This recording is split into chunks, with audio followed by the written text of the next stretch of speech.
Hi everyone, welcome back to the channel.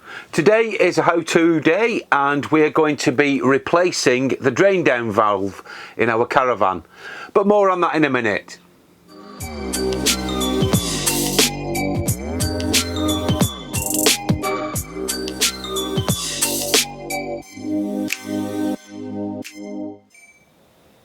So a couple of weeks ago we were away in Wales, and while we were sat outside the Caravan I could hear a drip of water and I thought, where's that coming from?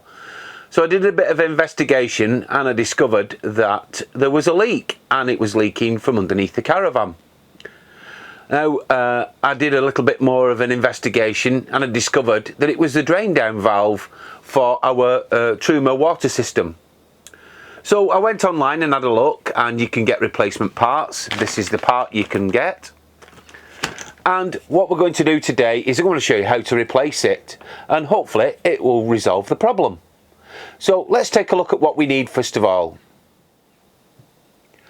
So the tools we're going to need is quite simple. We're going to need a Phillips or crosshead screwdriver. I've brought 3 different sizes because I'm unsure which size we're going to need to undo the screws. And also I've brought a couple of terry towels to soak up any water that might be left in the system. So let's take a look at the procedure we're going to do just before we attempt to remove the drain down valve. So the first thing you're going to do is obviously open the drain down valve and make sure that all the water has escaped from the pipe system. Now, an additional thing I would recommend you do is also open all the taps to allow the air out, so there's no pressure on the pipe system itself. So our drain down valve is located next to the boiler on the off side of the Caravan underneath the front lounge. So what we're going to do is remove the screws first of all. Now the reason why we're undoing the screws first of all is it'll give us a little bit more flex on the pipes so that we can open up the push fits. Now I've been reading up on this, and according to what I've read, you don't need to actually use a tool to undo these 2 sections here.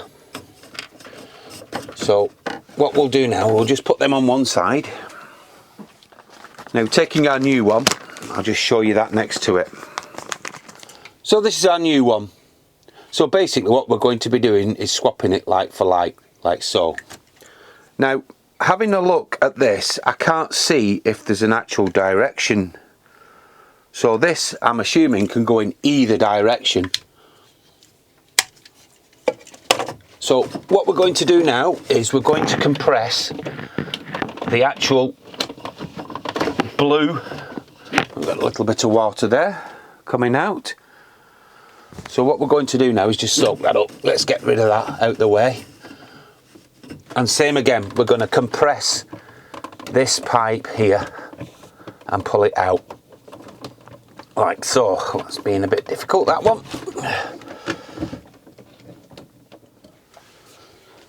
Okay, so we've now removed the actual pipes from the drain down valve. We're going to just lift that out carefully now. Now what I have noticed, I said before that it didn't have a form of direction, but it must do, because if you look, it's offset slightly. And it's only going to fit one way, which is obviously the way for the screws. So what we're going to do is we're going to swap it over with a new one, like so, and make sure it goes in the same direction so the screw holes line up, which obviously means the flow lines up as well. So I'm going to place that inside there like that, and then fit our pipes. Make sure you push them on nice and firm so that they snap in. You'll hear a little click. That's it, like so. Now our screw holes line up, so we know that we've got it in the right direction.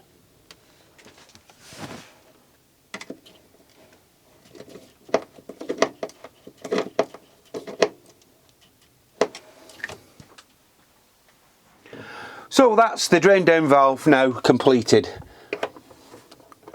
And it does feel a lot more stronger and a little bit more of a snap when it closes, opposed to the old one, which is quite loose. What I would recommend you do now is get yourself an aqua roll, fill it with some water and test it just to make sure that it's working. and you've got no leaks. You don't want to be going away to site having replaced it and it leak. Well folks, that's how you replace the drain down valve for the Truma Ultraflow system. Now if you have a older Truma version or you have a Whale, it may be slightly different, but the principle in replacing it is going to be very similar. Now this is a sealed unit, so you can't actually purchase any parts for these. You have to just throw it away and you have to get yourself a new one. Now I was quite surprised, in fact I was a bit angry actually. It was £47. Now I bought mine from a local dealer who funnily enough had a lot of them in stock, so it makes you wonder whether this thing's a regular occurrence. Now you can buy them online and I saw them for about 38 quid, but unfortunately when I tried to order they were out of stock, so I was stuck with my local dealers and I paid the premium for that. Now I hope that you can have a go at this yourself, because if you used to get an engineer in, he'd charge you the call out fee plus labour and the part, and it would be quite expensive. But it's very simple to do, as we've shown you, and I hope you have a go yourself if you need to do it. But I hope you don't, because 47 quid's a lot of money. Well, thank you very much for watching. I do hope you'll join us again real soon, but in the meantime, bye for now.